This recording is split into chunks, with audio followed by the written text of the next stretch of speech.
coming back from the Virgin Islands, we gave the kids off Monday. All we did was watch a little bit of film. We had a good workout yesterday.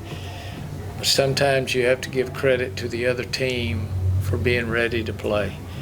Their best player was playing at about 50%, but she still got 20 shots off on us. I mean, she's a load. That's why she's been averaging almost 65% of their points scored. And just think, when she gets healthy, she'll be good. Foley's a Hall of Fame coach. He does a great job. We guarded okay. They just missed the shots in the first half.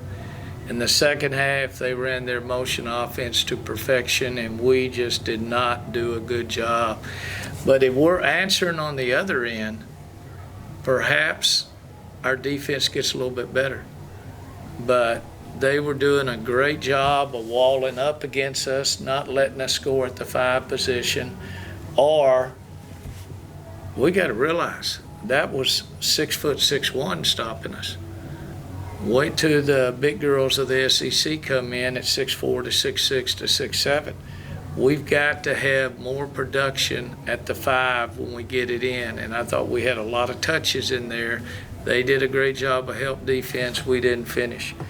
I was glad to see Patty, who had a very average tournament in the islands, come back and play like she did today. And that's only in 19 plus minutes. I'm trying to find a lot of different combinations.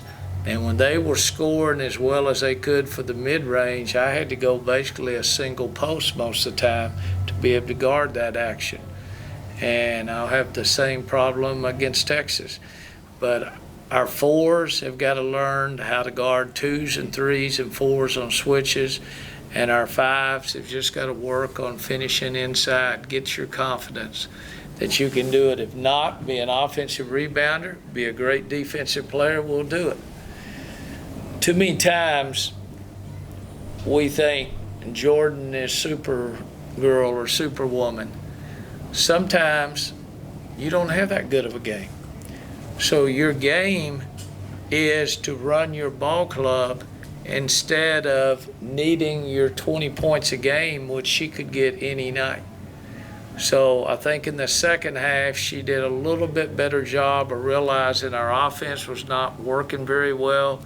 They were playing a switching man-to-man defense, and we started changing up. But Jordan is the heart and soul of our team running our stuff, and we've got to give her some help and not expect her to handle the ball every time down the court. The disappointment of not being able, 21-point halftime lead or whatever, to be able to get 14 players in. But I had 14 players in the stands doing what they should do, signing autographs, smiling, and doing the little things. If you could have seen over here on the right, we had some special needs kids over here on the right that were all sitting on these corner first 3. And our kids went over there and made sure we gave attention to those kids because they perhaps needed it more than anybody. The teachers were great in the stands. They were saying all the thank yous. This will be, hopefully, the best field trip of the year for these schools. It might not be the biggest educational trip because we got museums and we got other things that we can learn from. But I thought the kids did a great job of answering the bell and getting us through the tough times when we were struggling in the third quarter. Our kids in the stands kept us up. And all right, I've rambled enough. Go, Cease. So you don't think your defense, the first half, they missed all those shots, 22, is more them missing than what you guys were doing? Yes. Okay. Definitely. They missed some very good shots. But remember, their best player was playing halfway. And she gutted it out. And they had another kid that had to stay home due to injury. And we've got to do better. But that was very good man-to-man. Part of the time, in the second half. I know we hold them down to 33%, but my gosh, our expectations are a little bit higher. We got broke down off the dribble too much. We got broke down to just shoot. They missed the threes, but we allowed 12 offensive boards. So we'll be better Sunday. We have to be better Sunday. Coach, your guys' bench outscored Little Rock's bench 25-3. What does this say about your guys' depth, and how will this come through big for you guys down the line? This was a game I was going to play my bench regardless because of how many minutes those starters in my first 8 or 9 had to take in the Virgin Islands.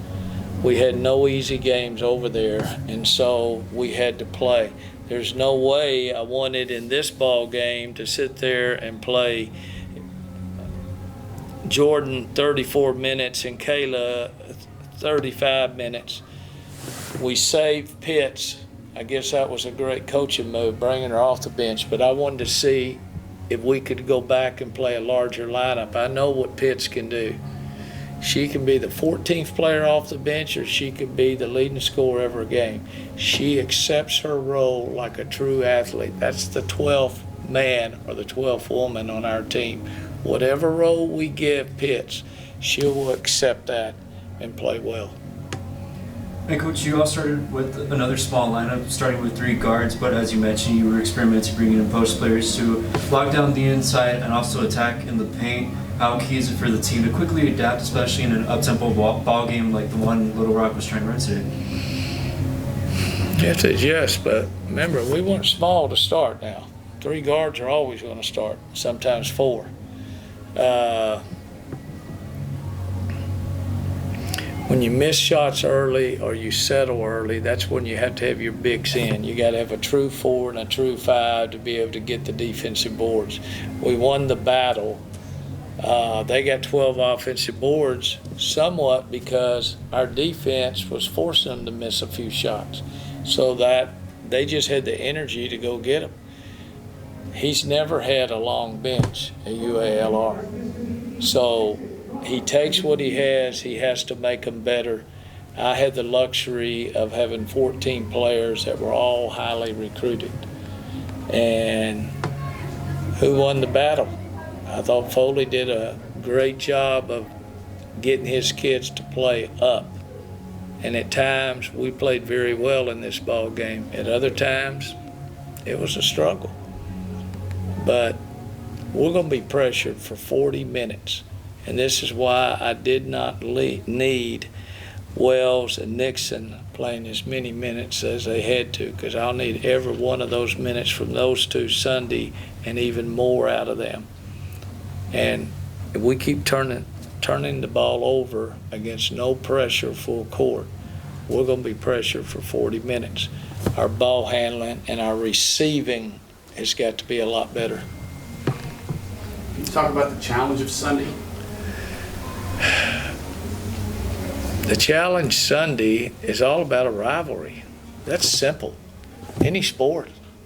Whether we're playing ping pong or our ice hockey team, which is beating them how many times in a row, I don't know, club sport, it's Texas and A&M. That should say enough.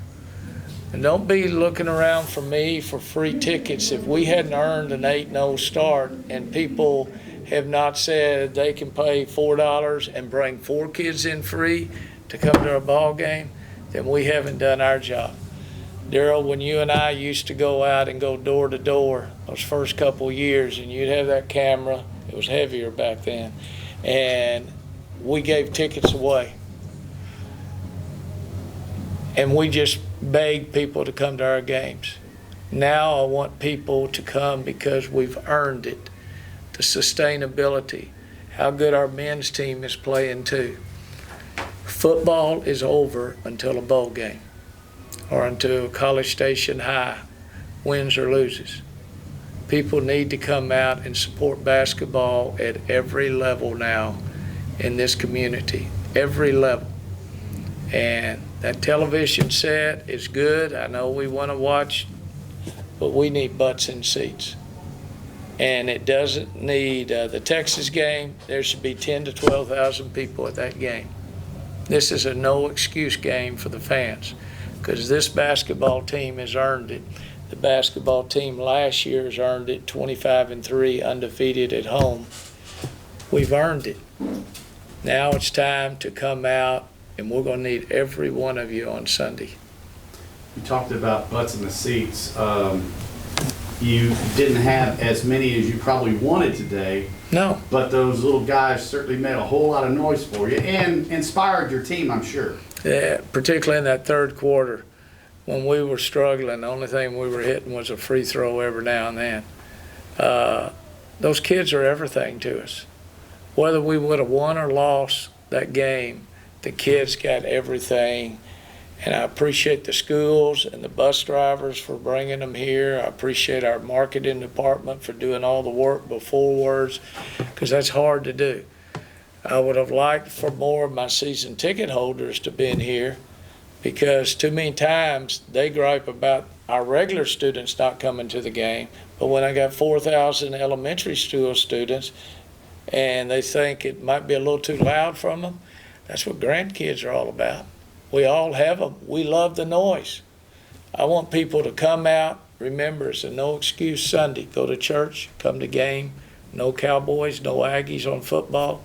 Be there Sunday. Was it 4,000 kids? And Brandon, you have any idea how many schools may have been here? There were, It's 30 something, I yeah, it was believe. like 30 something, like mid 30s. Okay. I don't know the exact number. And we're going to keep going. When I first did elementary school day game, the first time we had about 7,000 or something. We will get back to those standards once COVID is over and excuses are over, and we've got enough bus drivers that can take these kids, because a couple of schools had to cancel because they didn't have bus drivers. And that was your idea back in the day, right? Yep. Do you remember And what year? it's probably about, check around, about 2013. 2013 was the first one. Was it? Everything I've done, Daryl, I've stolen from other people. And that's what you do in coaching, marketing, or AD work, or hiring, or whatever. You steal from people. You steal, and you appreciate what they've given back to the game.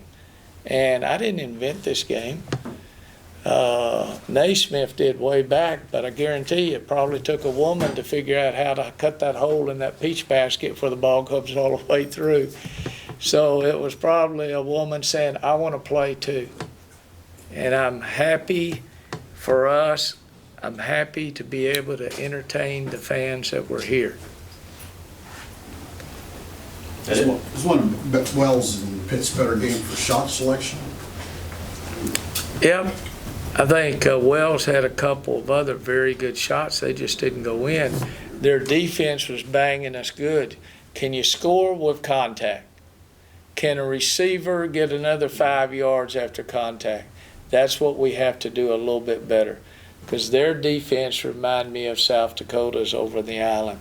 We just couldn't really get to the hole. Our 5 was squeezed, and this was the type of defense that was very, very efficient for Coach Foley and his team.